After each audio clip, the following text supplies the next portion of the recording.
ओम नमो भगवते वासुदेवाय नमः। दोस्तों, आज की वीडियो में लेके आई हूँ शततिला एकादशी के बारे में। शततिला एकादशी 14 जनवरी 2026 को माघ कृष्ण पक्ष की शततिला एकादशी के व्रत के रूप में मनाया जाता है, जो भगवान विष्णु को समर्पित है। इस दिन तिल का विशेष उपयोग और दान करना बहुत ही इसका महत्व माना जाता है। और साथ में एकादशी का जो मुहूर्त है वो भी मैं आपके साथ यहाँ पे शेयर करूँगी।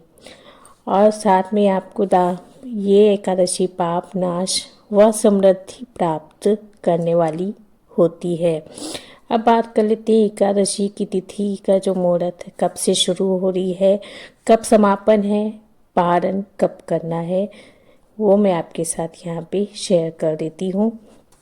देखिए, एकादशी की जो शुरुआत है वो 13 जनवरी 2026 को दोपहर 3:17 से इस तिथि की जो शुरुआत हो रही है और 14 जनवरी 2026 में शाम को 5:52 पर इस तिथि का समापन होगा। इसीलिए ये जो व्रत है वो 14 जनवरी दिन बुधवार को मनाया जाएगा। और जो पारण है वो उसका समय मैं आपको बता देती हूँ, वो 15 जनवरी को सुबह 7:15 से लेकर सुबह ही 9:21 के बीच में आपको कर लेना है। ये शुभ समय है पारण करने का। साथ में इस दिन मकर संक्रांति भी लग रही है, क्योंकि सूर्य मकर राशि में प्रवेश करेंगे, तो उसका जो शुभ समय है वो है दोपहर के 3:13 पे मकर राशि में सूर्य जो है प्रवेश करेंगे। इसलिए संक्रांति की शुरुआत यहाँ पे हो जाएगी।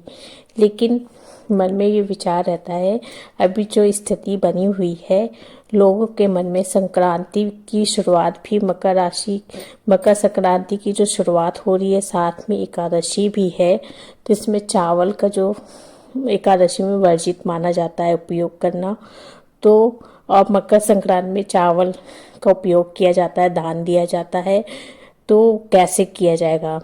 तो आपको एक सिंपल सा मैं तरीका बता रही हूँ। जब 3:13 पे मकर संक्रांति की जो तिथि की शुरुआत होगी, उसके बाद आप 15 तारीख की खिचड़ी का जो आप दान करते हैं, जो भी आप दान पुण्य का कार्य करते हैं, उसका संकल्प आप ले सकते हैं कि 15 तारीख को हम मकर संक्रांति का पर्व मनाएंगे और ये चीज़ें हम दान में, खिचड़ी जो भी आप दान देते हैं वो हम 15 तारीख की सुबह में करेंगे। आप ये संकल्प करके आप अपनी एकादशी का जो व्रत है वो जारी रख सकते हैं। आप इसमें तिल का प्रयोग करना बहुत ही विशेष फलदायी माना जाता है। अब बात कर लेते हैं पूजन की जो सामग्री है वो मुख्य रूप से क्या क्या लगेंगी। देखिए, काले तिल का बहुत अधिक महत्व है, तो काले तिल को अवश्य रखिएगा। चंदन, कपूर, रोली, अक्षत, तुलसी दल, फूल, गंगाजल, खीर, घी, नैवेद्य, फल, मेवा। आप मौसमी फल ले सकते हैं, मेवा ले सकते हैं, नारियल, सुपारी, लौंग, इलायची, 5 पल्लव, 5 तरह के पत्ते ले लीजिए, या एक ही पत्ते 5 या 7 ले ले। फिर भोग प्रसाद में आप जो तिल के लड्डू हैं या तिल से बनी कोई चीज़ आप यहाँ पे चढ़ा सकते हैं। आप अपनी श्रद्धा के अनुसार ले सकते हैं। और पूजा विधि कैसे करनी है वो मैं आपके साथ यहाँ पे शेयर कर देती हूँ। तिल मिश्रित आपको जल से स्नान कर लेना है, फिर स्वच्छ वस्त्र धारण कर ले। फिर जहाँ आप पूजा करने वाले हैं वहाँ पे पहले आप अच्छे से वहाँ पे उस स्थान को साफ कर ले और फिर वहाँ पे गंगा जल छिड़क दे। फिर चौकी ले ले जिस पे आप पूजा करना चाह रहे हैं, उसको अच्छे से साफ करके गंगा जल का छिड़काव कर ले, स्वच्छ कर ले। फिर उसके बाद आप उस पे लाल या पीले रंग का स्वच्छ कपड़ा बिछाएं। लेकिन ध्यान रखें पूरब की तरफ ये रखें तो बेहतर होगा। और साथ में फिर आप वहाँ पे फिर काले तिल से इस मतलब आप आसन देंगे। उसके बाद आसन देने के बाद फिर सबसे पहले गणपति जी को विराजमान करेंगे, क्योंकि कोई भी पूजा जब हम करते हैं सबसे पहले गणपति जी का आह्वान किया जाता है, फिर उसके बाद आगे पूजा का किया जाता है। तो फिर विष्णु भगवान की आपके पास मूर्ति फोटो जो भी है उनको मतलब कि आसन ग्रहण करा के रखिए। फिर उसमें गंगा जल से छिड़काव कीजिए, चंदन रोली से टीका लगाइए, फूल चढ़ाइए, आपने जो भोग प्रसाद लगाया वो चढ़ाइए, फूल है, लौंग इलायची सुपारी सब रखिए, नारियल रखिए, जो जितना सामान मैंने बताया सब लगा के उनको अर्पित करके फिर भगवान की पूजा करिए। फिर सबसे पहले गणपति जी का आह्वान करिए कि हे गणपति भगवान, मैं आज शततिला एकादशी व्रत की शुरुआत करी हूँ, तो आप आके आसन ग्रहण करें। फिर विष्णु भगवान की भी ऐसे ही आपको आह्वान करना है। आह्वान करते समय ओम नमो भगवते वासुदेवाय नमः का जाप भी कर सकते हैं। इस तरीके से आप संकल्प लेके पूजा की शुरुआत करें।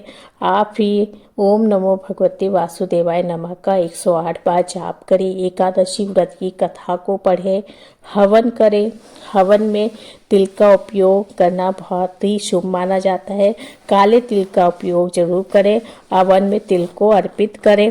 फिर आरती करने के बाद फिर आपने जो भी मिष्ठान जो भी बनाया भोग प्रसाद अपने परिवार में लोगों को प्रसाद दें और स्वयं भी प्रसाद ग्रहण करें, और दूसरे दिन पारण आप कर सकते हैं।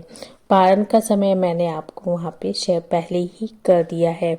फिर आपको दूसरे दिन जब पारण करना है वो कैसे करना है देखिए, जैसे मैंने आपको समय बताया था, उस समय पे पारण करने से पहले आप जैसे पूजा करते हैं पूजा कर लीजिएगा। फिर उसके बाद आपको ज़रूरतमंद लोग तिल का दान जो होता है विशेष रूप से करें।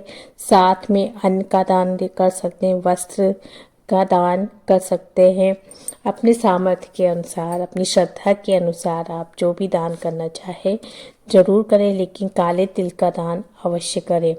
फिर साथ में आपको फिर पूजा, जब सारी पूजा आप कर ले, दान कर ले, पार कर ले, अंत में आपको अपने भूल चूक के लिए प्रभु से क्षमा मांगनी है कि प्रभु जो भी गलती हो गई, जो भी भूल चूक हमसे हो गई उसके लिए आप हमें क्षमा कर दें।